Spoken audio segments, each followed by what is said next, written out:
Hey everybody, this is Dave, and today I'm gonna go over Feats where I previously left off in the same series. This is during the Brainiac arc. Now today, unfortunately, and I'm very depressed about this, I do not have my side beast today. We've been working something out for the audio issue, so hopefully by the next video that we're gonna be doing, it's gonna come out even better. So now everyone is really aware of the feat where Superman traveled across the universe within 2 months, within 60 days. Now, this is a feat that is very well known all across the community account, the comic community account. We all know that he flew from the edge of the universe coming back to Earth. This feat, it is also widely misunderstood.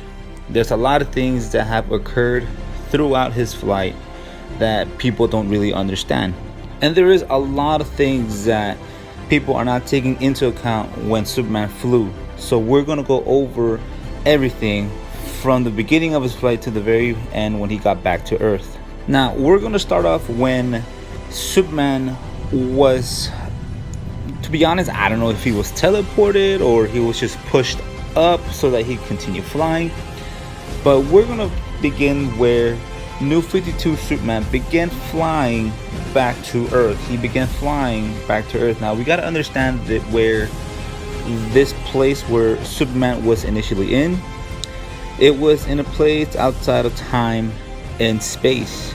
So now we have an understanding that when Superman started his flight, it probably started at the very edge of the universe, or probably even outside of space and time, coming back to Earth.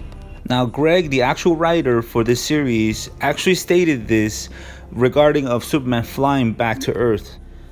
Greg actually said that Superman started at the end of the universe. He said he's at the end of the universe and he's flying back towards Earth as fast as he can.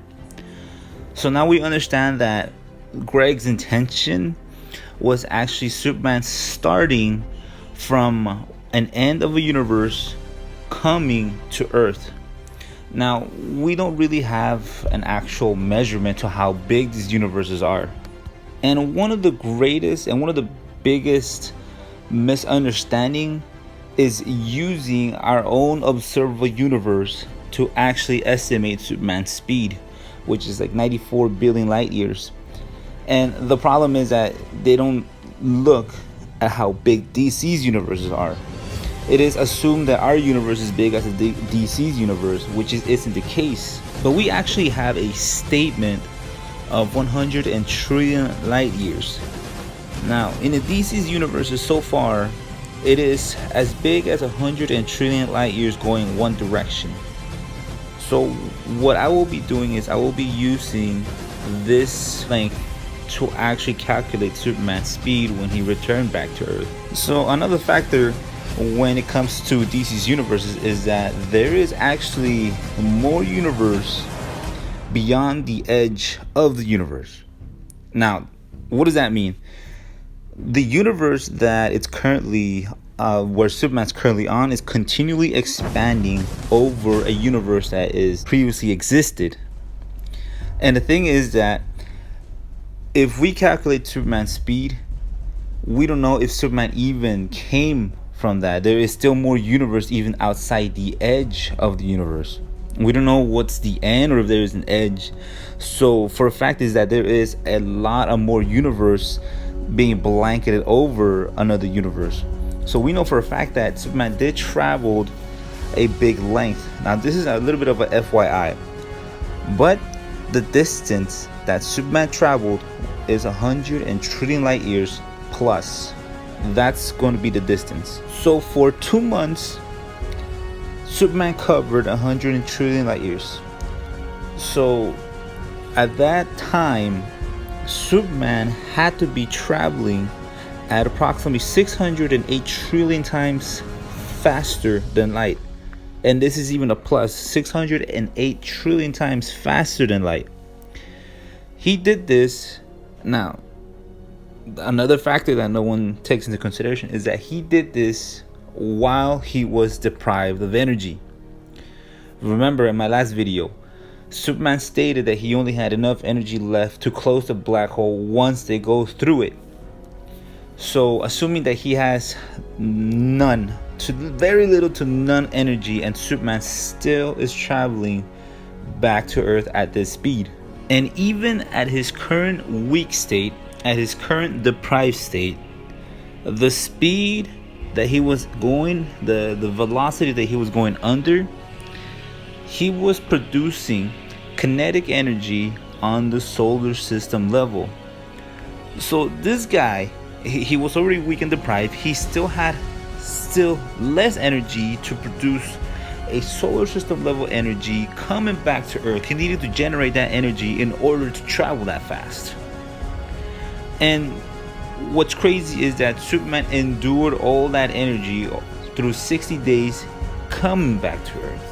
And during his 2-month flight back to Earth, Superman stated, and he told two people, Batman and Lana, that he had to go through several black holes in order to cure himself from the Doomsday virus. So not only was Superman already weak and flying back, producing a lot of energy, coming back home, but he also went inside black holes. This guy, while weak and deprived, this guy was swimming through black holes. Now we don't know how many black holes Superman flew into, and we don't even know how big these black holes are. Now, why am I asking about the size of the black hole? Because we could actually know how much energy or how Superman's durability is. That's if we just ignore the fact that he has to endure the infinite gravitational pull from the black hole. But we know, and we give the benefit of the doubt, that Superman has been through several black holes throughout his comics. Now, at this state, Superman has already endured so much through his flight. For a black hole, if Superman went through one super massive black hole, Superman would be on the very high multi-galaxy. So let's just recap everything that I've explained.